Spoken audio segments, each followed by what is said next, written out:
to kiss me. Halo teman-teman, selamat datang di channel kami. Di sini kami akan menjelaskan tentang dampak sosial informatika kelas 9. Yuk kita simak bareng-bareng.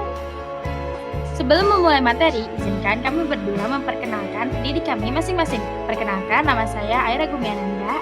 Dan saya Bun Bening. Kita simak videonya. Keamanan data informasi usaha untuk melindungi data atau informasi agar tidak terjadi kerusakan atau pencurian. Apa sih itu keamanan data dan informasi? Keamanan adalah usaha untuk menjaga agar tidak terjadinya pencurian. Sedangkan data adalah fakta yang dapat berupa angka, simbol, kata-kata, dan gambar. Informasi adalah data yang sudah diproses. 1. Keamanan data digital.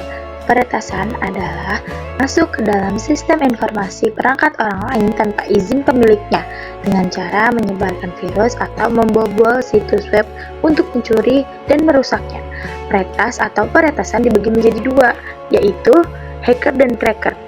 Evolusi peretasan dibagi menjadi tiga. Salah satunya era pertama, yaitu dimulai dari tahun 1960 sampai dengan 1970 tentang kegembiraan pemrograman. Peretasan dilakukan programmer dengan membuat aplikasi, game, mengembangkan web, dan lain-lain dan tanpa merusak data. Selanjutnya ada era kedua dimulai dari tahun 1970 hingga 1990 tentang sisi gelap peretasan.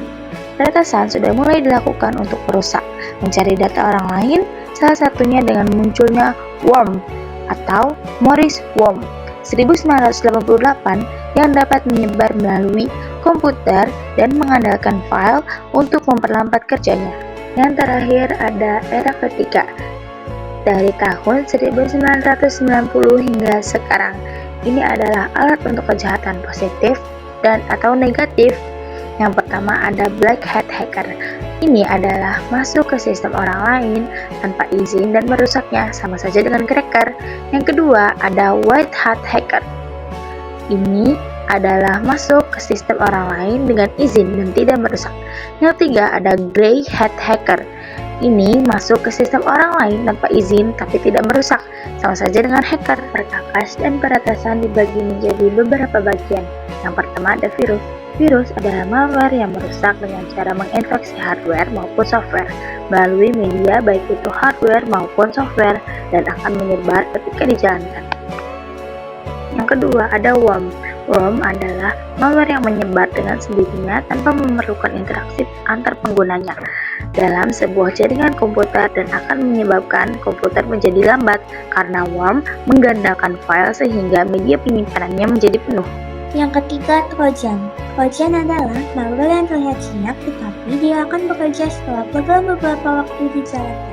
Rekayasa sosial adalah cara yang digunakan untuk menipu korban dengan cara menyamar atau membuat akun palsu dari instansi tertentu untuk mengambil data penting. Yang kelima, phishing adalah metode untuk menipu korban dengan cara menelepon atau mengirim pesan berupa SMS dengan mengaku seolah dari lembaga yang resmi.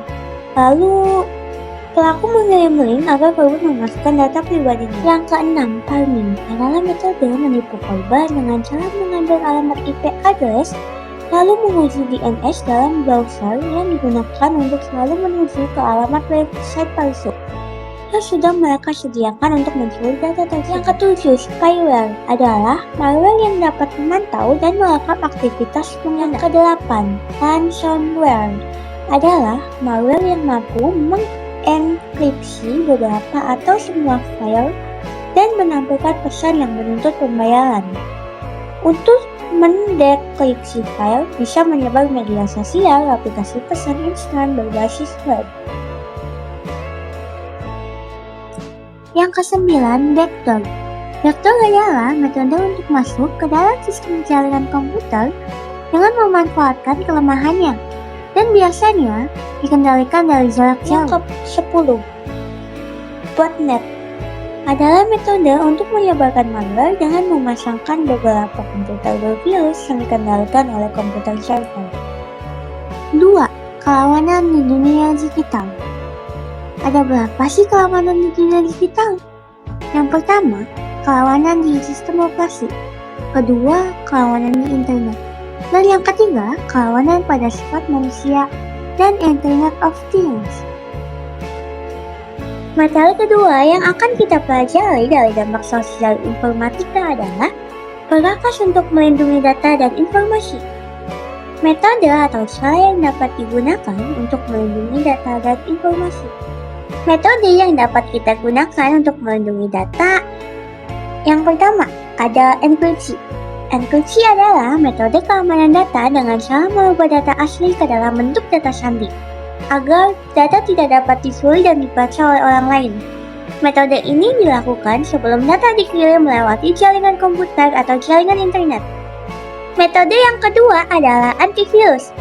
Antivirus adalah software yang membantu pengguna komputer untuk melindungi perangkat dan file dari gangguan virus. Metode yang ketiga ada aplikasi terpercaya. Penggunaan aplikasi terpercaya yang original dan bersertifikat yang digunakan pada perangkat adalah salah satu cara untuk melindungi perangkat kita dari pencurian. Dan metode yang terakhir adalah alat autentikasi. Penggunaan alat atau aplikasi tambahan untuk memastikan suatu objek adalah asli. Alat autentikasi diantaranya ada A. Autentikasi web. Website dapat diautentikasi bahwa web tersebut otentik atau asli dengan cara memberikan pertanyaan CAPTCHA atau memilih gambar yang tersedia. B. Autentikasi pengguna. Penggunaan username dan password, ciri jari, suara, wajah, retina mata, dan lain-lain. Bahkan ada beberapa website yang menanyakan nama guru favorit sebelum proses login.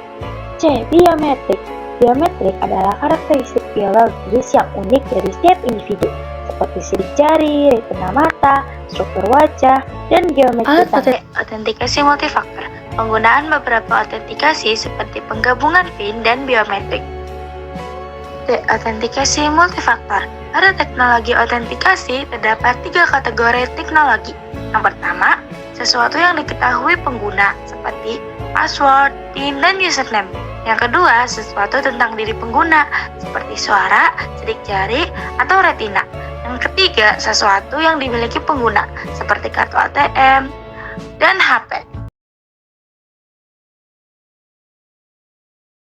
Pada tahun 2020 yang lalu, ramai diberitakannya kasus penjualan data dari website e-commerce terkenal di Indonesia. Data tersebut dibocorkan dan dijual di dark web melalui forum hacker. Lalu, terdapat kasus serupa yang dialami oleh platform cashback rewards asal negara lain. Oleh karena itu, menjaga password itu penting. Sehubungan dengan kasus-kasus tersebut sama halnya dengan password di akun SIM dan learning kalian. Contohnya ketika kalian diberikan akun di Vault, namun tidak segera diganti passwordnya, bisa saja dimanfaatkan oleh orang lain dengan tujuan tertentu. Dan yang lebih parah lagi, bisa saja ujian kalian disalahgunakan. Berikut 7 tips dan cara mengelola serta melindungi password agar tidak mudah diretas. Yang pertama, jangan gunakan data pribadi kalian seperti nama, alamat, tanggal lahir, dan nomor telepon. Kedua, jangan gunakan kata-kata populer. Ketiga, buatlah password minimal 8 digit. Keempat, agar password tidak mudah ditebak, kalian dapat mengkombinasikan beberapa kata. Kelima, agar password menjadi unik, gunakan simbol, angka, huruf besar, dan huruf kecil. Ini adalah contoh dari kelima tips yang tadi. Keenam, ganti password secara berkala, contohnya 3 bulan sekali. Dan yang terakhir, kalian bisa menggunakan aplikasi password manager untuk menyimpan akun seperti username dan password yang terlebih dahulu akan dienkripsi. Kalian juga bisa menggunakan beberapa aplikasi password manager seperti KeePass to Android, My Password Manager, Bitwarden Password, Password Safe, dan LastPass Password. Semoga tips-tips tadi bisa membantu kalian lebih peduli terhadap pentingnya password ya. Materi yang ketiga dari dampak sosial informatika adalah meningkatkan keamanan informasi. Yang pertama adalah penggunaan fitur keamanan pada sistem operasi. Sistem operasi biasanya menyediakan fitur Windows Security untuk keamanan data. Di antaranya yang pertama adalah First and third protection. Yang kedua, account protection. Yang ketiga, firewall and network protection. Yang keempat, application control and browser. Yang kelima, device security.